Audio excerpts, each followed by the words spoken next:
If you are wanting to get into TTRPGs but not wanting to start with D&D, or if you are a D&D player and want to try something different, it can be a bit of an intimidating process because you've got to learn a new system, you've got to learn a new sheet, and the idea of it can be scary, especially if it's a hard thing to do. I was in that boat once, and I was able to get out of that boat and help others do the same, and I'm here to help you do it as well. So let's get into it, shall we? Mutant Year Zero uses 3 sheets for your role playing, but one of them is shared between all the players in the group, and this is the arc sheet, but that will be covered in episode 1 as to what the arc is.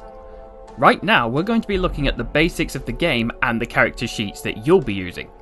To get the quick and easy ones out the way, talents are where you make note of your skills, conditions are where you keep note of injuries and physical or mental health of your character, gear is where you keep track of your items and bullets, weapons note the statistics of your weapons as with armor, appearance is purely cosmetic and down to you what you look like, and to quickly get the second sheet out the way, it is a list of people you've met, what your home looks like, and tiny items which serve more of a narrative purpose than a gameplay one.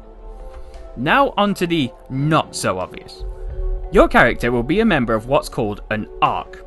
Again, episode 1 will explain what the arc is, but the short version is the arc is your home. A settlement where a community of mutants live together. In harmony or suspicion of each other is a completely different story. We will look at the character sheet section by section, taking a look at what isn't so obvious at face value. Compared to other RPGs, this sheet is a fairly simple layout and is quite easy to understand. So to start at the top, with the name and the role section, we all know what the name is, but the naming convention alters slightly in Year Zero. You are free to choose whatever name you wish, but typically the names are all singular names, as the naming traditions of the world we know have died with it after the apocalypse. Maybe your name might be something unusual like Ugik. Maybe it's something your character saw on a destroyed sign once and called themselves Snickers. Or maybe you've been assigned one due to the ruling of your arc and have a regular name, like Keith. It is completely up to you. Your role is your class, and reminds you of your role in the arc as well as your team. Short and sweet, that box is done. But for attributes, I need to go on a bit longer and explain to you how the system works a bit. Mutant Year Zero uses what's called the Year Zero engine system, a system that uses D6s or D66s to play. A D6 is the cube dice, but a D66 is 2 D6s rolled together, where one is the single digits and the other is tens. So for example, rolling a 4 on the single dice and then 5 on the tens gives me a result of 54. And at times during the game, this could also expand into a hundreds D6. Dice are also divided into categories: base, skill, and gear. You can buy specialized dice for Mutant Year Zero where the numbers 1 and 6 are replaced with symbols that make it easier to see how well or badly your roll went, but for the sake of simplicity of this video, I will simply be keeping it to numbers. I will get deeper into these categories as the video goes on, but right now all that matters are the base dice. You will get a base dice for each point you have in the attribute you are using for your roll. And the attributes are pretty simple to understand. Strength is your raw physical power, agility is how quick and nimble you are, wit is how smart and cunning you are, and empathy is how well your character does with social interactions. So let's say you're going to use a strength roll to open a locked door by breaking the 3 locks keeping it closed and have a score of 3 in your strength. To pass a check in Mutant Year Zero, you need to roll a 6 on at least one of your dice. So you roll 3d6 as 3 is your strength, and the results are 2, 3, and 6. As you have 1 6, the 6 allows you to pull open the first lock. Then you roll again to open the next lock, but this time the results are 2, 3, and 5. It's a failure this time, and failure has consequences. It could result in an injury, maybe an alarm being raised, but ultimately it's down to whatever the GM decides. The second lock hasn't broken this time, but we will come back to it later once I tell you more about the sheet. This is where skill dice come in. In the skills box you will find a list of skills and each one with an attribute in brackets next to it. Whenever you need to perform an action in the game, the GM will ask you to make a specific kind of roll. If he was to ask you to, let's say, try and rip the lock off of a door, that would be a force check. So when you would make this roll, you would take all the base dice you have for strength, as force is a strength-based skill, and then combine it with the skill dice you would get for the force skill. Once again, 1 dice for every point you have in force. So for the sake of example, let's say we've got 3 in strength and 3 in force. So you roll your 3 base dice, your 3 skill dice, and the results are 2, 4, and then 4 6s. 1 6 is enough to get the lock off the door, but what about the other successes? When you have additional successes, you can use those for what are called stunts. Each skill will have their own sets of bonuses that you can spend on additional successes to use. In the case of force, it has 2. One that could reveal a hidden passage if there is one to be discovered, and the other is that you fling the object with such force it inflicts damage to a target within arm's length. So let's say that there was another factor at play here and an enemy is trying to attack you while you're opening the door. With the results you rolled, 1 success pulls the lock off, and then the second activates the bonus, which in turn allows you to do 3 points of additional damage to the target trying to attack you. It is important to know that although you may not have points in a particular skill, you don't need them in order to attempt to use the skill. You simply use your base dice. Now we're on to the final lock. Another roll, and history repeats itself once more. No successes. But what if there was yet another factor at play? The gear dice. As you play, you will find gear, be it weapons, armors, tools, and so on. They will go in the gear box, and if you have the right item for the job, it could give you additional benefits for checks. While there isn't one in the book, for the sake of demonstration, let's say that your character has a crowbar and it gives you +2 to force checks. So now there are a total of 8 dice being rolled. 3 base dice, 3 skill dice, and 2 gear dice. Despite this, there is always a chance that the dice are against you and none of them will roll a 6, and it's a fail.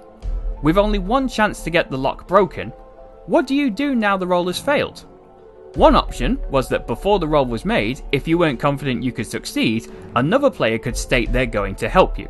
This would add a modification to the roll, meaning for every ally or other positive factors giving you a modification, you can gain up to a maximum of 3 additional skill dice to the roll, potentially giving you the success you need. This also works the other way around, and sometimes factors will give you negative modifiers, taking away dice. But unlike the positive dice, negative dice don't have a maximum and can even put you into the negatives where they will start to take away any successes you roll. But what if you're on your own and you can't have people helping you? That's when you have the risky option to push the roll. After a roll, regardless as to whether or not it failed or succeeded, you may roll again, but this time, if you do, you run the risk of something bad happening. How bad depends on the dice and the GM. To push a roll, you re-roll all the base and gear dice that show the result between 2 and 5, and any skill dice that show the result between 1 and 5, so the dice have been re-rolled, and now there are 3 1s, 3 fails, and 2 6s. As there are some 6s, we can ignore the fail dice.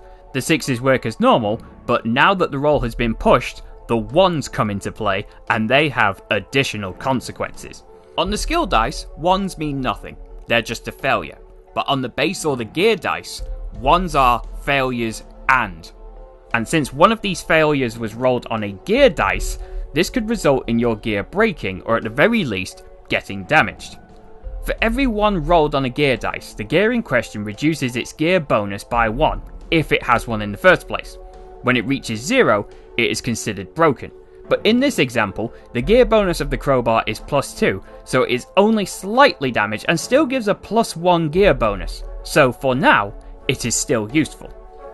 If the item does not have a gear bonus, it's down to the GM what happens, but most of the time, it's likely the item is going to break. The other 1 was rolled on the base dice. Whenever this happens, you suffer 1 point of trauma for every 1 rolled, as this represents your character injuring or exhausting themselves. For every point of trauma you have in your attribute, you reduce how many dice you can roll with it. So with a strength of 3 and a trauma point of 1, you could only roll 2 base dice instead of 3. With the result in the example, while the 6s offer up a success and a stunt, 2 1s resulted in trauma and damaged gear.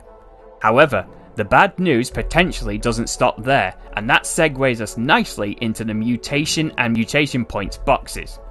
Whenever you push a roll and get a 1 on any base dice, you regain 1 mutant point or MP. What are these points?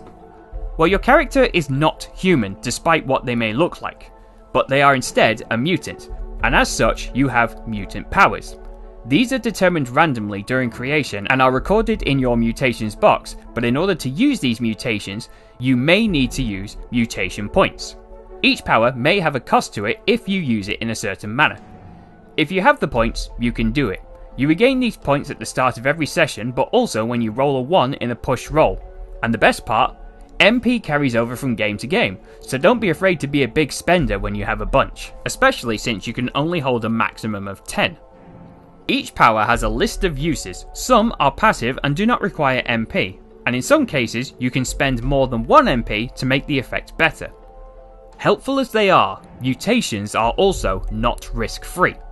If you need to make a roll while using your mutant power, any ones that roll on the base dice cause a misfire. Unlike other rolls, a misfire counts as a success but, and you have to roll a d6 to see what additional effect happens to you. So let's say that a character with the mutant power Corpse Eater spends 3 MP to do a bite attack. After the results are counted, a 1 was rolled on a base dice. A d6 is then rolled and compared to the table. It could be something good, like you supercharge your power. It could be something bad, like doubling the amount of MP needed to use it. It could also be indifferent. Your luck changes slightly. Or maybe it could just be a give and take situation where you suffer a permanent point of trauma but gain a new mutation. Only 2 boxes left to cover, and the quicker of the 2 to explain is the rot points box. There is a natural threat in the world called rot, a harmful substance that causes slow withering decay and death to whatever is near or in it for too long. What the rot looks like is down to the GM, but the effects stay the same. Any area that has rot will have a hazard level ranging from 0, meaning completely rot free, to free, a hotspot, meaning you will get rot for every minute you spend in the area. You can also gain rot from eating contaminated food or getting attacked by something infected with rot. When you gain a rot point, the effects are instant and never good. Whenever you gain a point, you must roll base dice equal to the amount of rot points you already have, if any. If you roll a 1 on any of those dice, then you suffer a trauma to your strength. It is possible to remove the rot through various methods, but however you do it, there is one nerve-wracking roll to make whenever you try to remove it. Whenever you lose a rot point, you roll a base dice. On a 2 to 6, you're fine. On a 1, the rot has permanently affected you, thus making it even more dangerous for you to enter the rot again and more likely to suffer its effects. Now this doesn't mean that your strength will suffer permanent trauma, but it does mean that for the rest of the game, or for the rest of that character's lifespan, they will have a rot point. The final section is the relationships box. Unlike something like D&D, where the characters are highly skilled and mighty heroes who can stare down a giant with a grin, Mutant Year Zero is a more narrative kind of game with a bigger emphasis on roleplay, and even the most casual combat scenario can be deadly. Your first fight of the game could also be your last. Limiting players to a small group to encourage relationship building through roleplay as they support each other through the tough times, knowing that the next fight could be the last time they speak to one of their friends. Each of the players, as well as the NPCs you consider important to your character, are listed here. You can make one of your players your buddy, meaning this player will be able to assist you in ways that others cannot, be it helping you recover empathy or helping you gain XP at the end of the session. How that works we'll go over in more detail when the main episodes come out. Now you may be looking at this and asking, where is the health box? Well, that is easiest explained when we go into combat, but combat will take way too long to explain now, so I'm going to give it its own video. And that's the basics of Mutant Year Zero. There are more complicated rulings and some stuff I left out because it's conditional, but we'll cover those in the main episodes. I hope this cleared up some confusion for you if you were watching one of the main episodes. The only reason combat is getting its own video is because it can be a bit lengthy to explain, and this video is going on long enough anyway. So go and watch that video if you are curious, otherwise I hope you enjoy the main episodes.